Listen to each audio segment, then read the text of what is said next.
X divided by 8 or whatever. I don't know what the exact numbers were. Which I actually saw another atheist throw that claim into somebody's video somewhere, so I guess there might be something to it. And that claim was, I think, stating that LSD removes that particular filter that keeps us from processing that information, and that's why LSD is such an intense experience and often has kind of a religious component to it. But I think what you're experiencing and what the normative true cut atheist would not be experiencing is a different layer of information that's normally filtered out.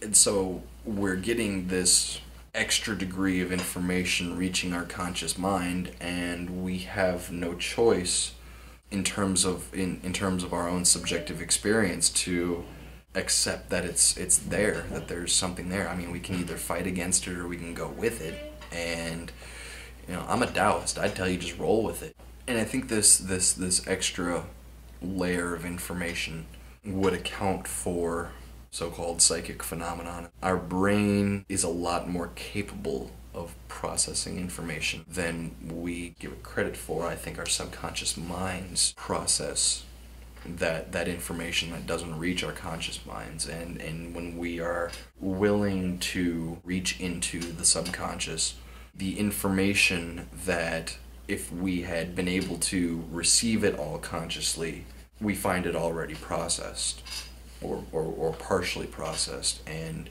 we're able to pull an answer out of that would seem like a psychic phenomenon. The psychic is a person who has made an effort or just naturally does it where some of those same filters are removed or they bypass them. They receive the information that if a completely skeptical person, they had that same data set to work with, would come to the same conclusion as the psychic would come to, whereas the skeptic would require that data set on a conscious level, and the psychic is accessing the subconscious. But keep fighting the fight, bro. I mean, obviously you've aligned yourself with the free thinker community the way I have from your video for pretty much the exact same reasons.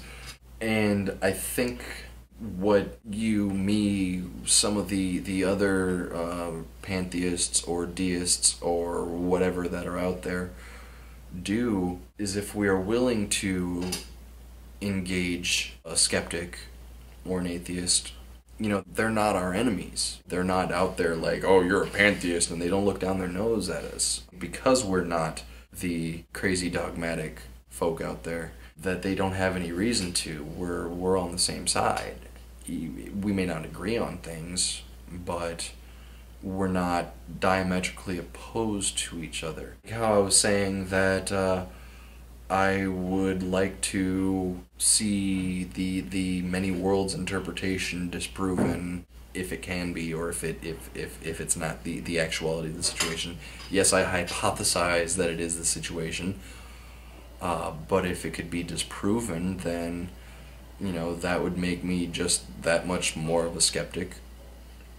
Or if I'd like to see more genuine scientific research on this idea of chi with this slightly modified model.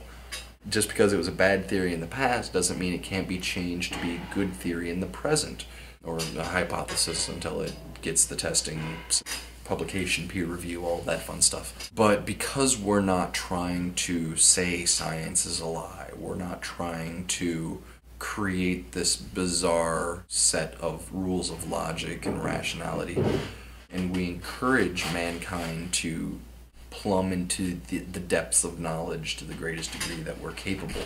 I don't think that atheists would be looking down on us, and I think maybe by continuing to be who we are, it's you and me, we might be able to convince some of them that, hey, maybe there actually is something to it. I mean, I'm not going to say that there is. It's a case of, if sufficient evidence could be put out there that there is something to it, then bonus. But yeah, I know the whole holy war thing concerns you, and it probably concerns you for the same reason it does me, is because it seems to paint this picture of anybody who believes in something other than the whole Thunderfoot Pearl thing, that we're a bunch of whack jobs. And, you know, while that may still prove to be the case, I don't think it is. I think we are pretty sure who the whack jobs on YouTube are, and I don't think we qualify for that particular position. But anyway, thanks for putting it out there, and thanks for being who you are, because I think it, you know, you being willing to go out there and put it out there in a very direct, very proud way, I think kind of gave me the courage to step up and make this video myself, even though it could very well be subject to a great deal of ridicule. But anyway, I'll see you later, Knives. Peace.